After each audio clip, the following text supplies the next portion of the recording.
दोस्तों कहते हैं महादेव अपने भक्त का साथ कभी नहीं छोड़ते। भोले बाबा को दिल से पुकारो और अगले दिन ही वो आपके हर दुख को हर चुके होते हैं। ऐसा ही कुछ हुआ आकाश शर्मा के साथ। दोस्तों हमारे चैनल की ही एक सब्सक्राइबर अपने जीवन की वो अहम घटना हमें बताई जिसमें उन्हें देवों के देव महादेव भगवान शिव के स्वयं दर्शन हुए। चलिए दोस्तों जानते हैं इस रियल लाइफ घटना के बारे में। आकाश शर्मा जी बताते हैं कि बिहार के मनोहा गांव में मैं अपने माँ बाप के साथ रहता हूँ। मैं अपने माँ बाप का इकलौता लड़का हूँ। मैंने अपने घर में बचपन से ही शिव भक्ति का माहौल देखा है क्योंकि मेरे पापा भी शिव के भक्त हैं और उनको देखा देखी में ही जाने मैंने भी कैसे भगवान शिव का दास बन गया। सावन से लेकर शिवरात्रि और महादेव की हर पर्व में भसड़ कर हिस्सा लेता हूँ। मेरा ये रोज का नियम बन चुका था कि मैं अपने पापा के साथ सुबह के समय शिवलिंग जाऊंगा और शिव जी का अभिषेक करूंगा। हमने एक गाय भी रखी हुई है जिसको मैंने प्यार से नाम दिया है नंदी। बात 2018 की है। सितंबर अक्टूबर का महीना था।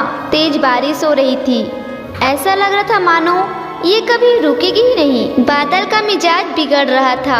सड़क पर लगभग घुटनों के बराबर पानी आ चुका था। हमें तो लग रहा था कि बाढ़ का एहसास हो जाएगा। उस समय मेरे पास एक दुकान थी तो मैं वहाँ पर कुछ काम से गया हुआ था। जैसे तैसे मैं घर भींग भांग के आ गया। रेडियो सुनती हुई एक गर्म चाय की चुस्की ले रहा था। तभी मैंने एक चौंकाने वाली न्यूज सुनी जिसपे मेरे ही नहीं चारपाई पर लेटे पापा के हाथ पैर भी स्लो हो गए। दरअसल ब्रह्मपुत्री का जो बांध था वो भारी बारिश की वजह से टूट गया था और हमें हिदायत दी जा रही थी कि हम अपने गांव को छोड़कर किसी उच्च सुरक्षित स्थान पर चले जाएं। मैंने फौरन कोई जरूरी सामान मम्मी के बोलने पर रख दिया और सरकार द्वारा बताए गए स्थान पर पहुंच गए। परंतु वहां पहुंचते ध्यान आया कि मेरी गाय तो बाढ़ में ही बंधी रह गई। उसका ध्यान आते ही उसे बचाने के लिए मैं वापस घर की तरफ बढ़ा। मेरे घर वाले ने मुझे ऐसा करने से मना किया, रोका, लेकिन मैं अपनी जान की जोखिम उठाते हुए उस गाय को बचाने चला गया। मेरी गाय थी वो, नंदी कहता था उसे मैं, तो बचाना तो फर्ज बनता ही है। वहाँ जब मैंने उसे देखा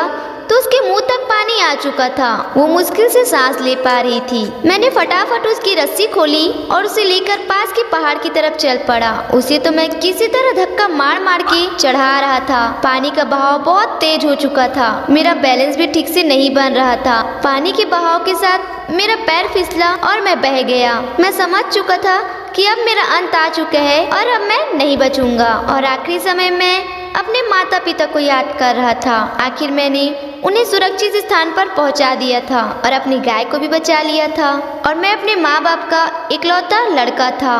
अब वो मेरे बगैर कैसे जिएंगे ये सोचने के बाद अचानक बेहोशी चटकने लगी और मैं आखिरी समय में महादेव का ही गुणगान कर रहा था। करीब आधे घंटे बाद मुझे होश आया तो मैंने देखा कि मैं किसी मंदिर के छत पे लेटा हुआ हूँ। चारों तरफ मेरे पानी ही पानी है और विश्वास नहीं करेंगे आप, मैं उस मंदिर के छत पे अटका हुआ था और वो स्वयं महादेव शिव का मंदिर था जहाँ मैं रोज सुबह में अभिषेक करने जाता था। यह देखकर मेरी आंखों से आंसू आ गए कि जिस मंदिर पर, जिस शिवलिंग पर मैं रोज अभिषेक किया, आज उसी की छत पर मैं बैठा हुआ हूँ। मैं अपने अंदर ही अंदर भगवान शिव का गुणगान कर रहा था और उस समय मुझे यह समझ आ गया कि भगवान शिव का सदैव हाथ मेरे सर पे रहेगा और उनका आशीर्वाद सदैव मेरे साथ बना हुआ है। दोस्तों शिव की भक्ति में बहुत शक्ति होती है और वो अपने भक्त को हर हिसाब से बचा लेते हैं। बस आपको ही काम करना होता है, वो भी एक कार्य, भगवान शिव की भक्ति करें। वीडियो अच्छी लगी है तो लाइक करें और हमारे चैनल को सब्सक्राइब करें और ज्यादा से ज्यादा शेयर करें और साथ ही साथ कमेंट बॉक्स में हर हर महादेव जरूर लिखें। धन्यवाद।